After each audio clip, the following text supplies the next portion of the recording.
Okay, so now we've talked a little bit about the things you can do with data center storage. We need to talk in more depth about the various types of, data center storage available. What a Type 1 hypervisor needs. There's a couple of different ways to do this. Either a directly attached disk drive or an array of them.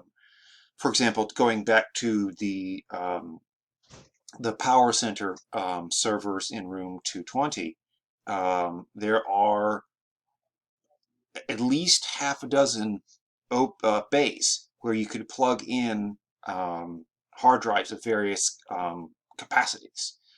There's two, I think there are somewhere along the lines of 10. I think that's what a PowerEdge 630 comes with. So you can build a lot of storage right into the machine. You can also use storage that's accessible across the network. Local storage is usually intended to hold archived VMs, VM templates if you need to spin up a new one, ISO images. Say, for example, if you need to build one from scratch, you don't have a template ready. You don't have a template that you can move to clone off a new VM.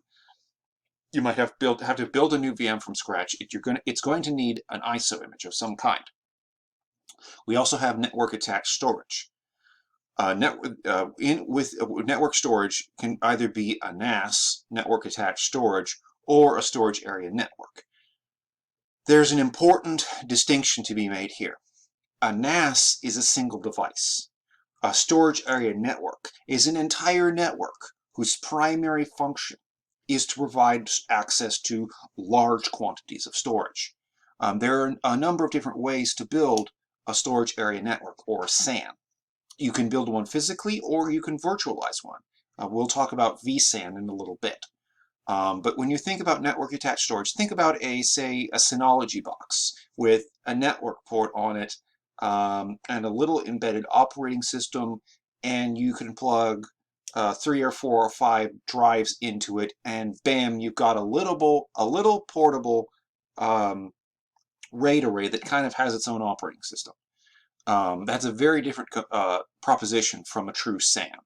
So make sure you don't get those confused. We've got a graphic here. So we've got our a RAID SAN system in a SAN network. In this case, this one here is iSCSI. We've got some VMs, virtualized Windows box in all of them really. They've got hypervisors, and there's an iSCSI initiator in the hypervisor. So the VM thinks it's working with a disk controller. The hypervisor knows it's working with an iSCSI initiator, and it is reaching out to an iSCSI target. And that RAID SAN has a whole bunch of VMDKs on it, and some of these VMs might think their primary drive is all the way over here rather than here. You can also have an Ethernet switch and a NAS, network attached storage, which will be accessible using a protocol like CIFS or SMB or NFS. Some of these things come down to the scale of the thing, the capacity of the thing, whether it's a network or an object, and some of it comes down to how it's formatted. You're more likely to interact with NAS with application layer protocols, SMB, NFS, that kind of thing, more likely to deal with SANs using things like iSCSI and reaching out to a remote drive. So we've got our SANs. A Type 1 hypervisor can use its own file system format and manage the files directly on the data store. VMware uses VMFS. Hyper-V uses NTFS. For larger volumes, I would expect Hyper-V to use REFS. These SANs can provide higher performance than the NAS, as well as clustering, dynamic storage allocation. SANs are smarter and bigger, but they're also expensive.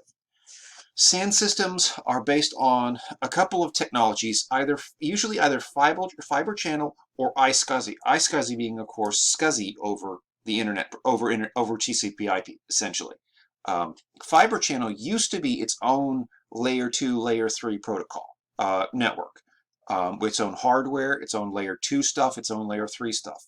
Very different from what we're used to dealing with. Since the development of fiber channel, they found a way to run fiber channel over an Ethernet network. So you could basically take all that fiber channel traffic, that layer 3, layer 4, layer 5, 6, 7 stuff, encapsulate that inside of an Ethernet frame and put that onto an Ethernet network. iSCSI SANs are more common. Your iSCSI node, the initiator, could be either an HBA, a hardware-based host bus adapter, or a software initiator, something you set up in the OS. This connection process will often use a protocol we call CHAP, Challenge Handshake Authentication Protocol. That's one of the authentication protocols we can use. There's also the password authentication protocol, which is much weaker.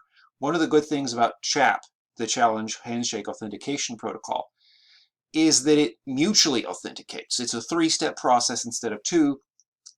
It re-authenticates every once in a while, and it tends to not, what it does is actually hash passwords and pass those over the wire, so that whereas with password authentication protocol, the actual password is being passed across the wire in clear text, which as a cybersecurity analyst professional, that concept of passing anything in clear text should raise the hairs on the back of your neck, should set off alarm bells in your head. Never ever do that unless you're absolutely certain of the security environment. CHAP, which secures the authentication process and re-authenticates and mutually authenticates, is much, much better. This storage solution also allows us to do things like clustering. You can take multiple servers, pile them all in together. And if you need to load balance your data, if you need to load balance the read-write operations, you can do that. You provide continuous access. Essentially, a really well-built SAN will have essentially lots of big file servers.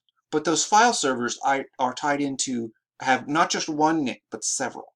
But at least, not just one network port, but at least 2, possibly several. You can actually have network cards with 4 ports on them. So it's got a multi-port card potentially, and it's tied into multiple switches. So you try as much as you possibly can to eliminate the single point of failure.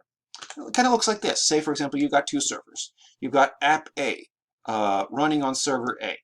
And they're sending a beacon packet. It says, yeah, I'm here, I'm here, I'm here. And your client is using app A's data over here on the SAN. What happens if server A drops off the network? Say this port on the switch dies. It falls off the network. The beacon packets go away. The system which is managing that SAN will realize, oh wait, my beacon packets aren't coming back anymore. I think server A is gone, but oh wait, I have the data on server B.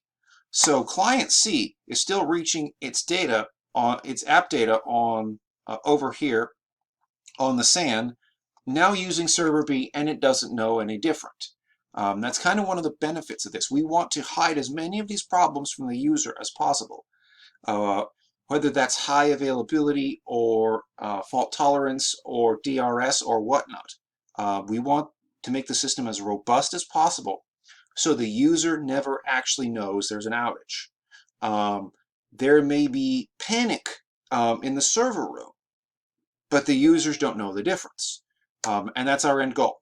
Thank you, and I'll be right back with the next section. We're going to talk about vSphere storage features. That's actually going to be the next 3 videos.